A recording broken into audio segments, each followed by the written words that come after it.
Hello, I'm Earl Weinberg, and this is Book Circle Presents An Ever-Mounted Cavalry. We have apprehended Corporal Limney, who has been spying for the FitzMichael family.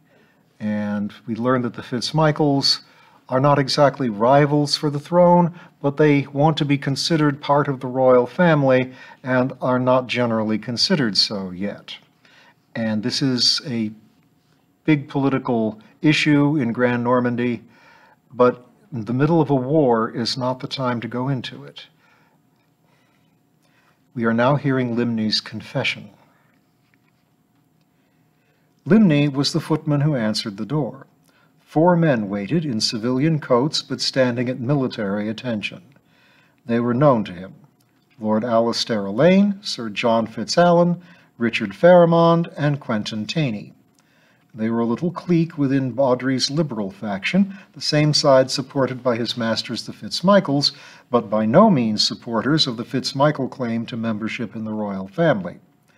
The request for a conference had therefore been a surprise. Elaine, the leader, stood in front. "We are here to see the FitzMichael family," he said. Limney nodded respectfully and said, "Please come in, my lord and gentlemen. You are expected." "The whole family," Elaine expanded as Limney took their coats. "Yes, my lord. They are waiting for you in the library." He passed the coats to a lower footman and said, "Please follow me." The library was the only room in the house large enough to accommodate Elaine's clique plus all the FitzMichaels. Limney regretted that he had to lead the way. His curiosity urged him to continue observing Elaine and his men. Their military bearing had been part of a vibrating eagerness. The ones who had not spoken had had their jaws clamped shut, and each of them had carried a large briefcase. Limney guessed, it seemed inevitable to him, that the briefcases contained documents related to Queen Ruth's election, accompanied by accomplished a handful of days ago after her son Prince Hugh, the Conservatives' choice, had taken himself out of the running by so bizarrely creating and joining this new cavalry of centaurs. The household, family, and servants alike had buzzed with talk of nothing else. Perrin, one of the younger footmen, had waxed enthusiastic about joining the dedicated cavalry and being changed. "It sounds amazing," he'd exclaimed, "and they'll have the disenchantment figured out by the end of the war." Dominic FitzMichael, the Duke's cousin, had overheard him and answered, "We'd hate to lose you, Perrin, but if you go, I'll write you a letter of recommendation. As for disenchantment," he had warned, "be that as it may, remember the minimum term of service is 14 years, just as for the regular cavalry, the standard cavalry now. You'll be in your 30s before you're back on 2 feet. But Perrin had remained all fired up at the thought of being one of the Crown's soldiers cum war horses. Very strange, Limney thought it. He brought Elaine and his men to the library, where the family waited. 8 men and 4 women, all the adults present. Limney introduced them, took their drink orders, and left. When he returned, everyone was seated, but several were bolt upright in their chairs, and the relaxation of the others looked false. "Thank you, Limney," said Duke Leon. "That will be all for some time." Limney bowed and withdrew. If the Duke had said explicitly, "We need to be private," or some such thing, Limney would have obeyed, and his life would have been different. But he was burning with curiosity, and the Duke had not ordered privacy. Limney circulated himself through the servants' corridors and was soon standing behind the baize door that led into the library. It was also, very conveniently, furnished with a peephole to help avoid collisions with library occupants. "If this isn't about cavalry policy, what is it about?" Duke Leon asked. Elaine leaped to his feet. "Treason!" he shouted. "The FitzMichaels attacked Prince Hugh and rendered him unfit for election, injuring the royal family, meddling with the succession, imperiling the whole nation in time of war." He stared at Leon's expression of baffled outrage. "You didn't know?" he asked, dropping the fury for chill calm. "No, I see you didn't. No matter. It was done for you by one of your own, and now it will be done to you, all of you." "Explain yourself," Leon commanded. Prince Hugh did not choose to be transformed. That is a pretense he is making. He was shot in stealth by him. Elaine pointed to Dominic FitzMichael. All the other FitzMichaels stared at him with alarm, but not with incredulity. "And how do you come to know this?" the Duke demanded. "I saw Hugh within seconds of his being changed. I was in Livignoble, errand running for Baudry's people. I had just finished some bit of record fetching and had stepped out for a smoke when I heard a yell. Terrible sound, real horror in it. I dashed back in and followed these noises, thumping and crashing. I came into a study, and there was Hugh, sprawled on the floor, half hoarse. Eleanor was already there, trying to help him rise. "Who did this to you?" she asked. "Do you know?" And Hugh said yes, and was about to say more when he noticed me. He stared at me in silence for about 2 seconds, then said, "Get my mother, and Blackholt, and Fitzsimmons." So he sent me away before he told his wife. It was 2 days before he appeared in public, claiming to have freely joined this dedicated cavalry he concocted. I had no part in that, but of course he knew that I knew it was a facade. He commandeered me from Baudry and used me as a courier. There were a lot of people to talk to. 5 people don't organize a whole new branch of the military by themselves. When I saw what they were doing, I asked why he was covering for his own attacker, making it appear there had been no attack. He said, "Justice for me can wait. Going after him now would stir up infighting at least as damaging as the attack in the Alps." Well, there's selflessness for you. What a king he would have made. Alan paused to glare at Dominic. But privately I disagreed. Justice could not wait. If the attacker were left at large, they might attack again. We can afford that no more than we can afford the infighting Hugh feared. "If Hugh wouldn't tell you," said Dominic, "what grounds do you have for accusing me?" His voice trembled. Elaine gave a frosty smile. "I played detective. Blackholt had the arrow that carried the spell. He was running various magic tests on it in his lab. It was a crossbow quarrel with a good wide shaft.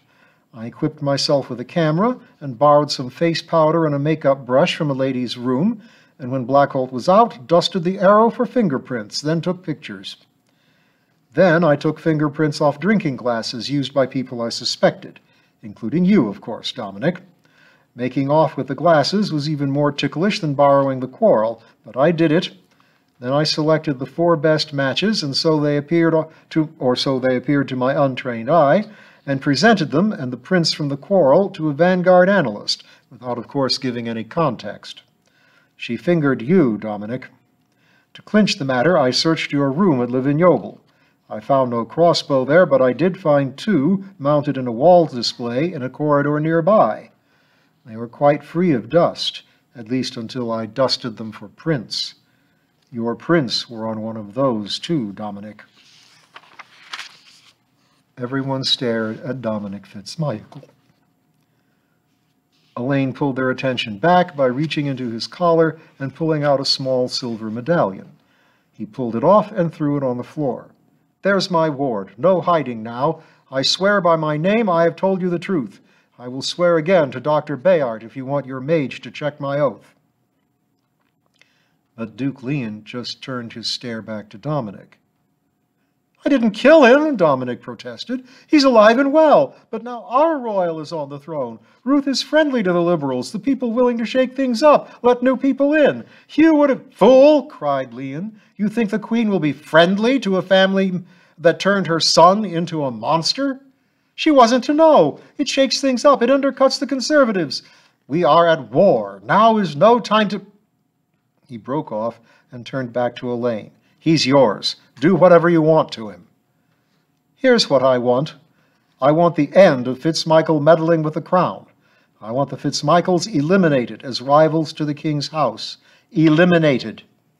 Taking out Dominic here won't do it. He's just the most recent and least subtle meddler. Your meddling is a family tradition. History shows that. No amount of oaths from you lot will do it. There'll just be the next generation, and in 20 years' time we're back here again. No, you've meddled with the royal succession, so in punishment your own succession will be terminated. But as you say, you did not kill the prince, only transformed him. So the same will happen to you. All of you. In a few minutes, this room will be very crowded because it will be full of centaurs." Elaine had to speak this last sentence over a rising flood of protest and denials. "You will do this for the safety of your family," he bellowed. In the resulting lull, he said, "Here is why. If you do not all follow the prince's example and freely take transformation and join the dedicated cavalry, I will publish my accusation and my evidence. Not only will your name be disgraced, but any and all FitzMichaels, young and old, male and female, will be targeted and killed by one partisan or another. Into the bargain, such turmoil would endanger the stability of the whole kingdom. Hugh is right about that. And yes, I do believe that you have your own patriotism and don't want that." Duke Leon stared back at Elaine, and through him, oblivious to the exclamations and expostulations of his family, seeking an escape. Capture? Kill Elaine? Useless. He no doubt had a confederate ready to publish. Expose Dominic himself? The furor would hardly be less. He personally might escape disgrace, but Dominic's section of the family would be targeted, and the damage to the nation would be nearly as great. He reckoned up allies and enemies. There were plenty of both, but they didn't simply cancel. Given this degree of outrage, some would come a-killing. No doubt Elaine exaggerated when he spoke of the family being wiped out, but Leon was not prepared to lose any of his kin, except perhaps Dominic now. No, not even him. And he thought of his son Lexus, and of his brother's child, little Gerald. He raised his hand. The family fell silent. "Very well," he said to Elaine. "What now?" The men behind Elaine opened their briefcases and pulled out crossbows. Elaine did the same, dipped his hand in again, and pulled out a fistful of quarrels. "We do it here, now. Blackholt has most likely noticed the quarrels are missing, but no matter. I recommend you all remove your clothes. The poor sods in the Alps simply burst out of their pants. This way should be more—" Leon snarled, and with a speed he was never able to match, even on 4 legs, lunged forward, tore a quarrel from Elaine's hand, and plunged it into his own chest. Behind the baize door, at the peephole, Limney gasped. He watched in horror as the Duke toppled over and, in the space of a couple of breaths, his lower body expanded into that of a horse.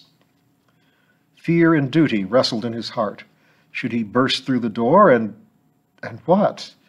It was too late to save the Duke, but the Duke had done it to himself. Blackmailed, of course, but successfully. The Duke wouldn't want Limney to rush in and interrupt. How? Limney had a brief image of himself running across the library, hands futilely upraised, into a hail of enchanted quarrels, ending the dash on 4 hooves. Well, should he? In the seconds while he agonized, much more had happened. Brom, the Duke's youngest brother, followed his elder brother's example and marched up to Elaine, ripping his shirt open.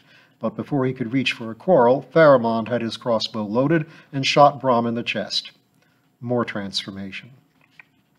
Dominic, his face white as paper, stepped forward and was shot. Without waiting for another proud gesture, Fitzallen shot the Duke's son Lexus. Then Pharamond shot the Duchess. She had gasped at her husband's self-inflicted change, but had then stood straight as a pike and stepped forward, pulling down the neckline of her gown. Pharamond had accepted the target. The Duchess shrieked and fell. Reason and worry blew away, and Limney burst through the door. There was no hail of quarrels, though. By the time he reached the Duchess, the Duke had wallowed his new body to her side and was calling, "Colleen, Colleen," as he tried to lift her. Attackers and FitzMichaels alike stared. They noticed Limney. Taney brought up his crossbow, but Brom, towering and wobbling on his new legs, pushed it gently down and said, "Limney, go fetch Bayard. We are all joining the cavalry. But something has gone wrong with the spell for her grace. Go, quickly." Limney raced, hoping to find the doctor mage in his study. He was in luck there. "The Duchess has been shot," got Dr. Bayard moving immediately. He grabbed a bag, got the word library out of Limney, and was off. Bayard was in his late 50s, short and very stocky, but it behooves a physician mage to be in good health. His speed gave Limney only a few seconds to gabble out what was going on, including, "Elaine's blackmailing them, but we have to go with it. Don't let on you know." Bayard nodded curtly and muttered an obscene phrase over and over for the rest of the dash. When they got to the library, it was, as Elaine had predicted, very full. The room was packed with centaurs. There were no men, and Limney soon realized that the centaurs included Elaine, Fitzalan, Pharamond, and Taney. They had shucked their greatcoats, and of course their pants and shoes, and stood in the ruddy brown jackets of the cavalry. Limney gaped briefly, but turned his attention to the center of the room. There, the Duke still crouched by the Duchess, who was conscious and moaning softly. Over her stood two other women, the Duke's sister Justine, and Brom's wife Amber. Lady Amber's dress was pulled down, exposing a bleeding wound, but she seemed to be ignoring it. All stared at the fourth woman in the room, the Duke's other sister, Anne. She sat on the floor nearby, trembling, her arms around the neck of a horse. Dr. Bayard did not even notice the horse in the tight equine crowd. He focused on his patient. After examining, he pulled things out of his bag and started swabbing and bandaging. Shallow wound to the clavicular pectoralis, nowhere near lungs or heart or a major blood vessel, so you should be all right in the long run, Your Grace. Right now, the main thing is you suffer from shock. From the wound, of course, but also, well, he put the palm of his hand over the newly bandaged wound and poured vis into his mistress. Her eyes cleared, and she reached for the Duke's hand. Bayard looked weary. But he set that aside, and though kneeling on the carpet and towered over by 7-foot monsters, swept them all with a glare and growled, "What the hell is going on here, my lords?" The Duke was busy holding the Duchess, who was now weeping while she stroked his new foreleg. So his brother Brom replied, "Lord Alistair," he said, nodding at Elaine, "brought us an urgent summons to duty, so we are all joining the new cavalry for the good of the nation." Smooth, thought Limney. You thought that out while I was off fetching Bayard, and even true in its twisty way. But the spell, the arrow, Brom had lost his smoothness. He was past the end of his little script. "None of the women. You shot her Grace, but she didn't change," Bayard said for him, staring at Elaine, who still held a crossbow. "So you tried again and shot another woman." And he looked at Lady Amber. Lady Amber shrugged. "To even less effect," she said. "Then they shot Anne." She pointed to where the Duke's sister sat, hugging the horse, which Bayard finally noticed. "Where did that horse come from?" "That's just it," said Amber, sounding casual, but sounding far more brittle underneath. "They shot her in the shoulder, and this huge geyser of blood gushed out, far more than Anne could possibly hold. Only you don't see any on the carpet because it all congealed into the horse. A completely new horse, only a few minutes old." The last syllable was a little chirp of a laugh, immediately cut off. Hysteria needs to be nipped in the bud. Anne continued to hold the horse and stare at the floor. Everyone else stared at Anne. "We've seen this before," said Miss Blackhold. "What, instant horses?" asked Ivy. "Yes. Women have also volunteered for the dedicated cavalry, but nothing happens. At least, no transformation happens. They just get shot. But in about one case in 5 or 6, we have not done this often enough to get good statistics, and we will not, the spell misfires and produces an instant horse, as you call it. Always a mare. Well, all 3 times a mare. As I said, we don't do it anymore. 4 times with Lady Anne. Same hair and eye color as the woman. The biggest woman produced the biggest mare, the oldest woman produced the oldest mare. The mares are clearly based on the women, as you'd expect from magical theory. The catch is that the 2 can't bear to be separated. In less than a minute, both start to panic. So they must spend their lives together, it seems. Clearly, the spell is meant for turning men, and only men, into centaurs.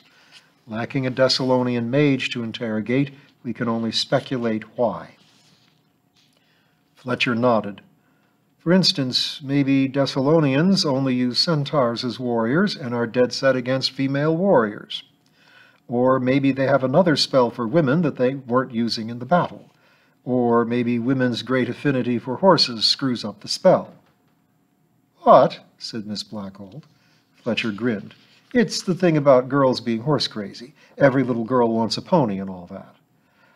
But not every little girl does want a pony, Miss Blackhold replied, and plenty of little boys want one. I was rather afraid of horses until I met Blanco, Ivy said, and then he turned out to be Brother Eugene. The cavalry is mostly men, Brother Eugene pointed out. A lot of us must have an affinity for horses, but it didn't save any of us from being centaurized. I didn't say it was a sensible idea, Fletcher said. It just shows how far they're reaching. Anyway, it also shows that Elaine and company didn't do much research, or they'd have known about this and not even tried to shoot the FitzMichael women. He turned back to Limney. Go on. Well, said Bayard at last, in addition to being shot, being caught up in a bollocksed spell can throw one into shock. He reached over and touched Lady Anne on the shoulder. She breathed deeply, then said, It's confusion more than shock, really, but thank you. She hugged the mare closer. It leaned into her embrace. Bayard stood and took Lady Amber's hand. I'm all right, she protested, or nearly. You are not, he contradicted. You've got a wound on your shoulder. Sit down and let me... He looked around, but any chairs were blocked by the crowd of equine bodies. He grumbled, reached down into his bag, and started dressing the wound. He scanned the creatures around him.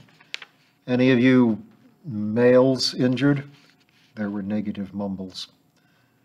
Where are the other women? Taney demanded abruptly. What? Said the Duke blankly. There are 3 other women in your immediate family, Taney said. Where are they? England, Duke Leon answered. They can't be left out, Elaine said. Of course not, Leon agreed, though you must realize it's no use. He nodded at the crossbow still in Elaine's hands. Yes. Limney studied Elaine and his men. Well, once men. Why had they done it? Like the FitzMichaels, they stood stiffly or wobbled. They could not, after all, have had any more practice than their victims. But they were still taut, their eyes glittering. This is what fanatics look like, Limney decided. He even thought that under the sternness, Elaine and Taney looked exultant. He remembered how eager Perrin was to change. And the boy, said Taney. Where is the boy? No, yelled Brom. Amber broke away from Bayard and cried out. Of course, Elaine returned. Otherwise, his gaze flickered over Limney and Bayard, the boy would be bereft, exposed. Bayard resumed work on Lady Amber's shoulder. Limney used the well-practiced non-expression of a servant ignoring the talk of his betters going on over his head. After a long silence, Elaine said, It is quite necessary. From behind the mask of his face, Limney watched the FitzMichaels frantically, silently rethinking the calculus of blackmail. Then Duke Leon rose slowly, standing for the first time, and stared into Elaine's eyes, but spoke to Limney. Fetch Gerald, Limney. Have him meet us on the back lawn. Bayard decided he could not stay silent. Your Grace, you propose to transform the boy? The Duke nodded. No, you must not. It is evil. It is literally monstrous. You have chosen to become monsters to serve the nation, but to make a child into a monster? No! It's for his own safety, Leon grated, eyes still locked with Elaine. Fetch him. And we will hear about the fetching of the little boy and the results next time.